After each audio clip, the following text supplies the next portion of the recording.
Hello and welcome guys, स्वागत है हमारे यूट्यूब चैनल स्टडी स्क्वायर पे।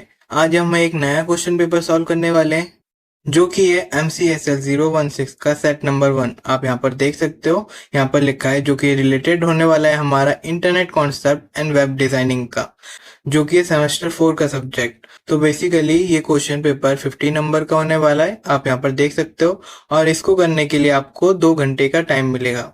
और इसके अंदर बेसिकली हमारे को 2 ही क्वेश्चन अवेलेबल है, मतलब 2 ही क्वेश्चन आपको परफॉर्म करना है, लिखना है, और 10 नंबर का आपका वाइवा होगा। मतलब आपको 2 क्वेश्चन मिलेंगे जिसको आपको लिख के या फिर प्रैक्टिकली करके बताना है, आप यहाँ पर देख सकते हो। और 10 नंबर का आपका वाइवा रहेगा। यहाँ पर भी आप देख सकते हो बाइफिकेशन। फर्स्ट नंबर जो है, मतलब फर्स्ट क्वेश्चन जो है उसका नंबर है 10, और जो सेकंड क्वेश्चन है उसका नंबर है 30। तो 30 + 10 40 and 10 for viva is equals to 50। Total number हमारा 50। तो चलिए अब इस क्वेश्चन को देख लेते हैं कि फर्स्ट लिखा है design the following table with at least 5 data rows using HTML। मैं पहले ही बता दूं, ये internet concept and web designing है, लेकिन यहाँ पर वेब डिजाइनिंग से रिलेटेड ज्यादा क्वेश्चंस मिलते हैं। मतलब ये देख भी सकते हो आप, यहाँ पर ये ज्यादातर वेब डिजाइनिंग के ही ऊपर रिलेटेड क्वेश्चंस है। तो यहाँ पर आप देखोगे, पहले ही इसने ये बोला है कि एक टेबल बनाओ और 5 डेटा को अब अपने तरीके से फिल करो। मतलब आपको ये एक टेबल बनाने के बाद ये कॉलम्स क्रिएट करने पड़ेंगे और फिर उसके अंदर 5 रिकॉर्ड्स को फिल करना पड़ेगा। तो ये सिंपल ही है, मैं इसको दिखा देता हूँ इसका कोड कैसा होगा। आप यहाँ पर देख सकते हो, ये हमारा HTML कोड है। यहाँ पर मैंने पहले ही HTML कोड को लिख के रखा है ताकि हमको कोई दिक्कत ना हो इसको अंडरस्टैंड करने में। तो तो इस कोड को मैं आपको समझा देता हूँ। यहाँ पर आप देखोगे फर्स्ट लाइन हमारी idoc टाइप HTML है। ये डिफाइन करेगा कि ये हमारा जो HTML है उसका वर्जन 5 है। ये मैंडेटरी होता है लिखना, तो हमने यहाँ पर लिख दिया। फर्स्ट पार्टी हमारा ये रहता है। फिर हम अपना HTML डॉक्यूमेंट क्रिएट कर रहे हैं, तो हम अपना HTML टैग ओपन करेंगे और यहाँ पर हमारा HTML टैग क्लोज करेंगे। क्लियर है? और फिर हेड और बॉडी के लिए हेड टैग ओपन किया, हेड टैग क्लोज किया, एंड बॉडी टैग ओपन किया एंड बॉडी टैग हमने क्लोज किया। मैं इन जनरल बता दूं जिनको बेसिक्स नहीं पता, हमारा जो HTML कोड है वो basically hyper text markup language code होता है, जो कि एक स्केलेटन पार्ट होता है कोई भी एक वेबसाइट का। उसके अंदर उसके अंदर HTML टैग के अंदर हम अपना कोड लिखते हैं और इन कोडिंग को एलिमेंट्स कहा जाता है। मतलब ये एक पूरा एलिमेंट हो गया, ये हमारा एक एलिमेंट हो गया ऐसे। एंड इसके अंदर मेन 2 पार्ट होते हैं, एक हमारा हेड पार्ट और एक हमारा बॉडी पार्ट, जो कि ये वाला पार्ट है। क्लियर है? हेड पार्ट में हमारा जो हेडिंग टाइटल वगैरह से रिलेटेड, मेटा डेटा से रिलेटेड वो सारे पोर्शंस हम राइट अप करते हैं। मतलब जो हेडिंग या फिर टाइटल देना हो, ये सब हम कहाँ पर लिखते हैं? टाइटल पार्ट में, मतलब हेड पार्ट में। इतना आप याद रखना। और जो मेन कंटेंट हमारे वेबसाइट में शो होता है, मतलब जो भी वेबसाइट मतलब जो भी कंटेंट हमको दिखता है इन अ वेबसाइट, वो हमारा आ जाता है बॉडी पार्ट में। यहाँ पर आप देख सकते हो, इसीलिए हमारा बॉडी पार्ट इतना बड़ा है। हेड पार्ट में लिमिटेड ही चीजें आते हैं, जैसे टाइटल, मेटा डेटा, उसका टाइप वगैरह, लेकिन बॉडी टैग में वो सारे एलिमेंट आ जाते हैं जो कि एक वेबसाइट में शो हो रही होती है। इन जनरल आप इतना याद रखो। क्लियर है? अब जैसे हेड टैग में हमने लिखा है टाइटल टैग, मतलब ये टाइटल जिससे कि हमको दिखेगा हमारी वेबसाइट की टाइटल, जैसे ऊपर लिखा रहता है ना google.com या फिर Amazon या फिर फ्लिपकार्ट, वैसे ही हमने अपने वेबसाइट का नाम दिया है स्टूडेंट टेबल, जो उसके टाइटल में शो होगी। आई विल शो यू कहाँ पर ये शो होती है, तब आप अच्छे से समझ जाओगे। देन हमने क्या करा, हमको कहा गया था कि स्टूडेंट्स की डिटेल बनानी है और एक टेबल क्रिएट करनी है। तो इन जनरल हमने H2 टैग का इस्तेमाल किया हेडिंग लिखने के लिए। आप H1 से H6 के अंदर कोई भी डाल सकते थे हेडिंग टैग, लेकिन हमने H2 का इस्तेमाल किया, इतना याद रखना। एंड देन यहाँ पर शुरू होता है हमारा टेबल क्रिएशन। ये सारा पार्ट हमारा टेबल क्रिएशन का है, यहाँ से लेके यहाँ तक आप देख सकते हो। तो बेसिकली टेबल के 2-3 ही कंपोनेंट होते हैं। फर्स्ट हमारा कॉलम, सेकंड हमारा रो, एंड थर्ड उसके अंदर के content.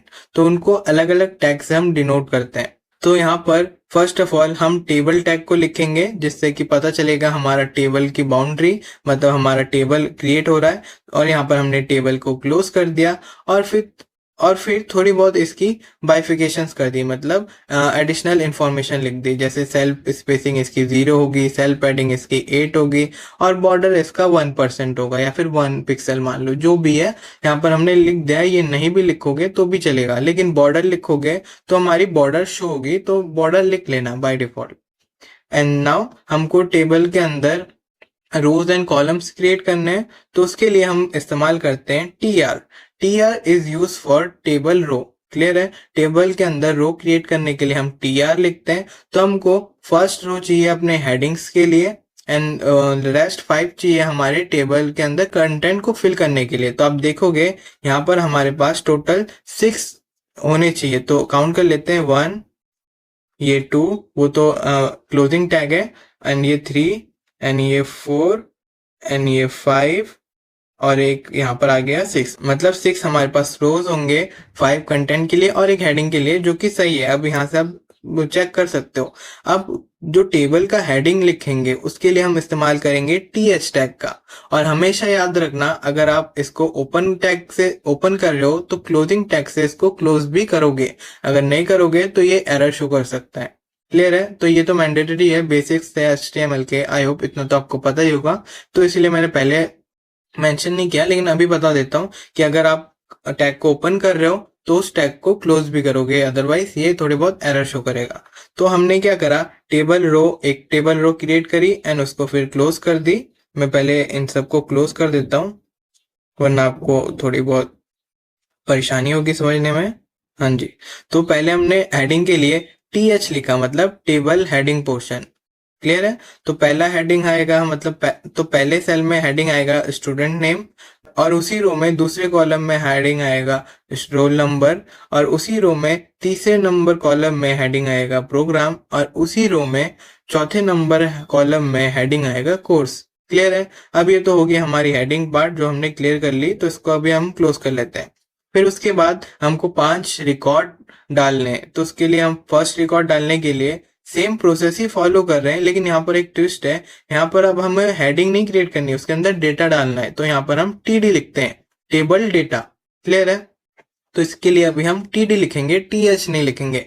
TH represent for table headings और TD represent for data in cell in a table in simple. तो टेबल का डेटा हमने पहले Anaya Sharma 101 BCA as per the programme, और जो भी हमारे हेडिंग थे हमने यहाँ पर लिख दिए। तो फर्स्ट हमने ये रो क्रिएट कर ली, फिर सेकंड हमने ये रो क्रिएट कर ली रोहित वर्मा, और फिर हमने ये रो क्रिएट कर ली प्रिया सिंह की, एंड देन हमने ये रो, एक मिनट, एंड देन हमने ये रो क्रिएट कर ली। सेम प्रोसेस है, इसीलिए मैं बार बार शो नहीं कर रहा, बस आपको टैग को इस्तेमाल करना आना चाहिए। एंड देन हमने ये रो क्रिएट कर ली।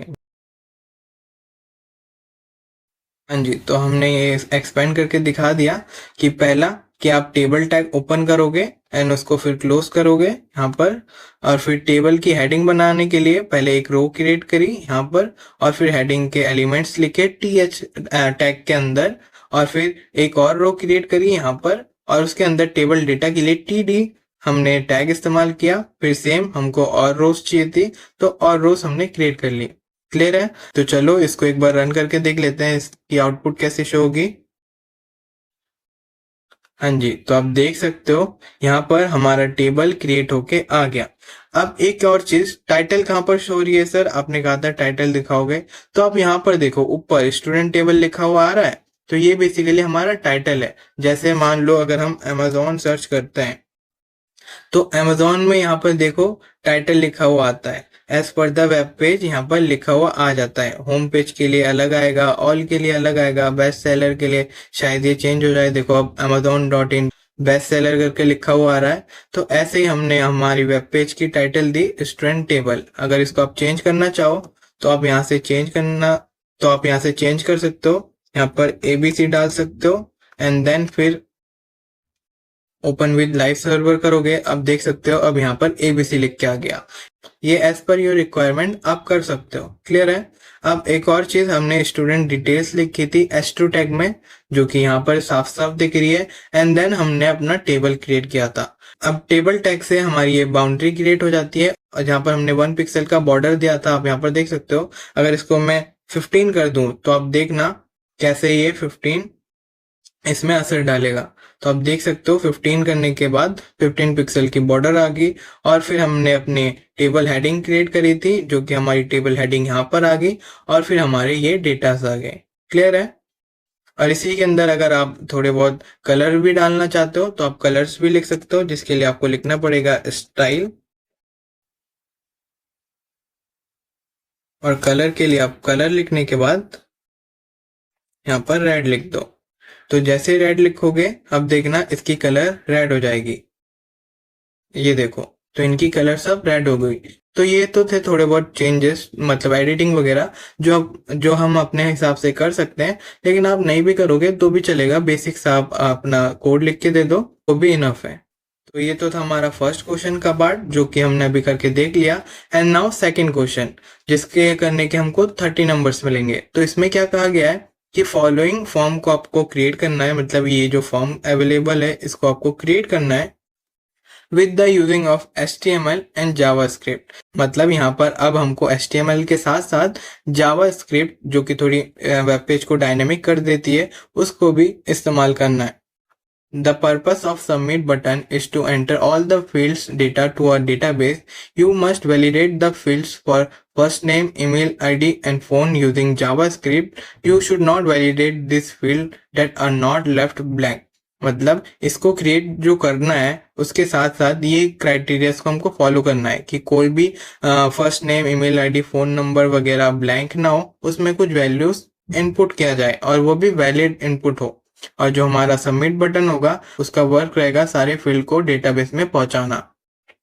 तो चलो इसको भी देख लेते हैं, इसका कोड कैसा होगा।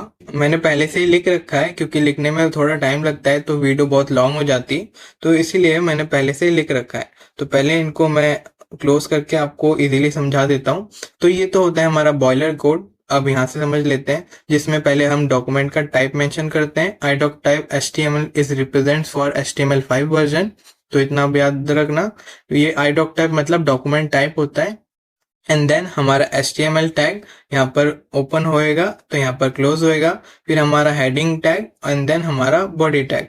अब हेड टैग में देख लेते हैं हमने क्या लिखा है। तो हेड टैग में इस बार हमने टाइटल लिखा है सिंपल फॉर्म, क्योंकि इस बार हम फॉर्म क्रिएट कर रहे हैं। क्लियर है? और यहीं पे हमने स्क्रिप्ट लिखी है जो कि हमारी जावा स्क्रिप्ट है।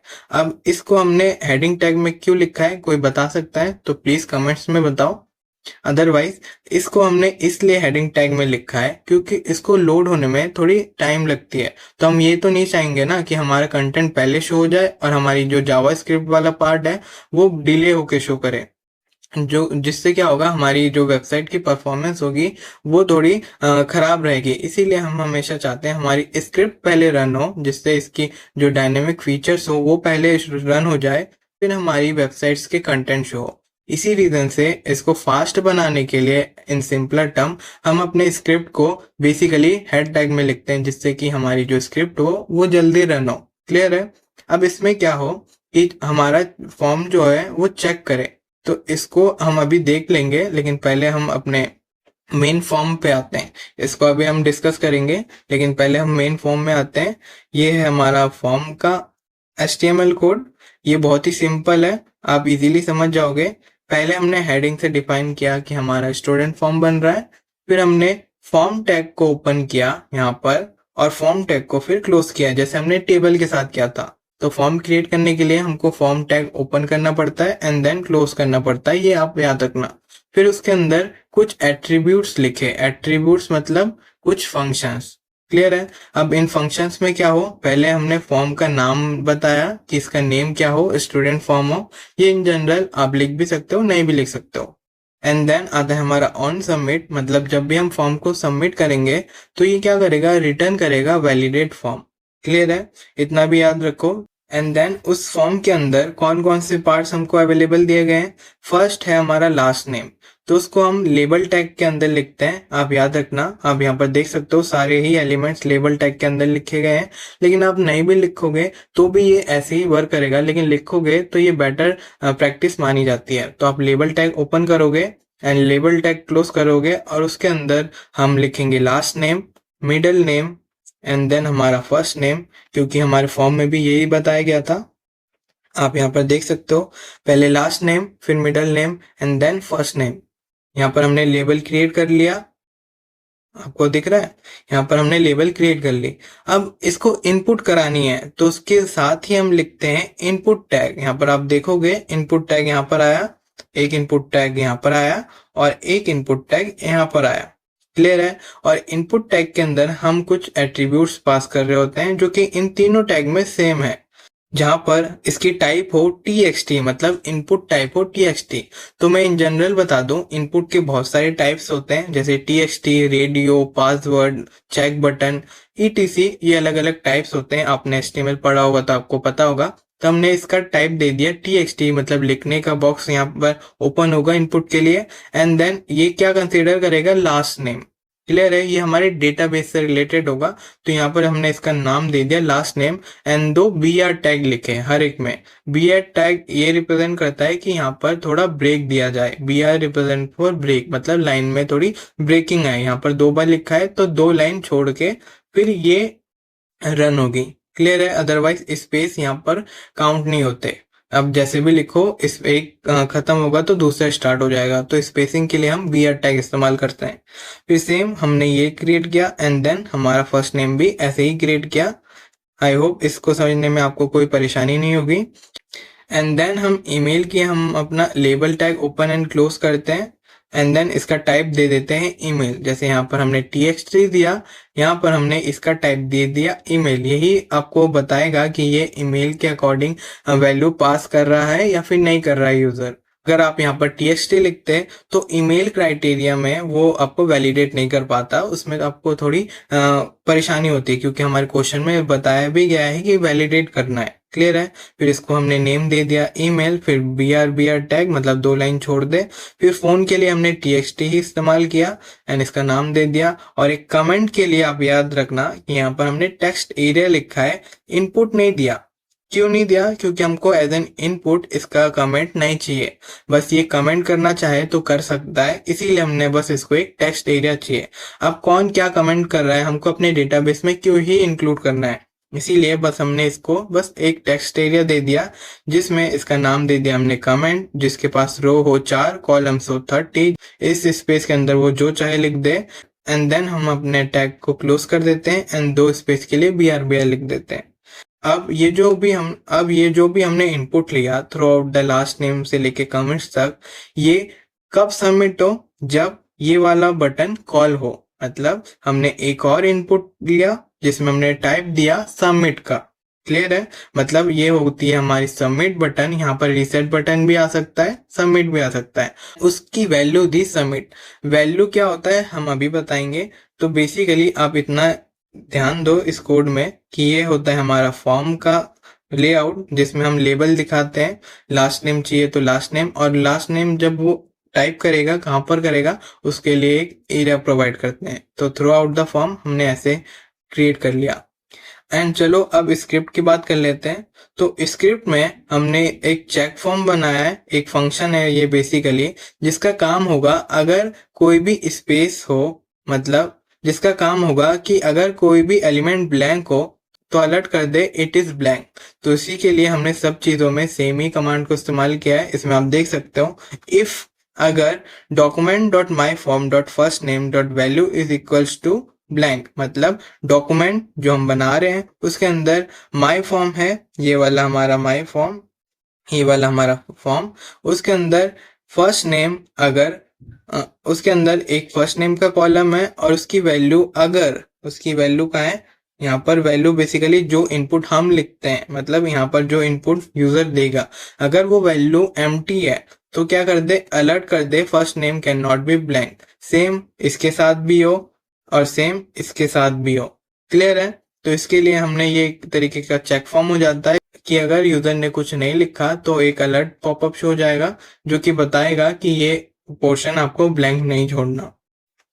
तो ये बेसिकली एक फंक्शन बनाया था हमने। अब चलो इसको देख लेते हैं, इसका प्रोग्राम कैसे रन होगा। हाँ जी, तो आप यहाँ पर देख सकते हो कि फर्स्ट हमने यहाँ पर टाइटल लिखा था सिंपल फॉर्म।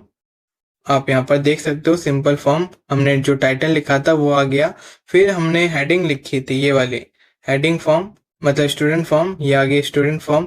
फिर लास्ट नेम के लिए ये वाला लेबल जो है लास्ट नेम, उसके लिए हमने टाइप दिया था txt। यहाँ पर आप देख सकते हो टेक्स्ट पार्ट आ जाएगा, ये हमने लिख दिया। सेम हमने इसके लिए किया था एंड सेम हमने इसके लिए किया था। क्लियर है। लेकिन ईमेल में हम txt करेंगे, ऐसे कर देंगे तो ये थोड़ा एरर शो करेगा बाद में जब हम इसको सबमिट करेंगे। लेकिन अगर हम @gmail.com लिखते हैं ये वाला पोर्शन, तब ये कोई एरर शो नहीं करेगा, क्योंकि हमने इसका फॉर्मेट दिया है, टाइप हमने दिया है ईमेल, ये याद रखना। फिर हमने लेबल फोन के लिए भी txt दिया है, यहाँ पर इंटीजर नहीं कंसीडर किया है, ये क्या है तो ये मैटर नहीं करेगा। लेकिन कमेंट्स में हमने इसको 3 रोज और 30 कॉलम्स दिए हैं, तो आप देख सकते हो ये ऐसे ब्रॉड हो सकता है, जितना चाहो लिख सको। एंड देन सबमिट के टाइम पे ये सबमिट हो जाता है। तो बेसिकली ये था हमारा सेकंड क्वेश्चन का पार्ट।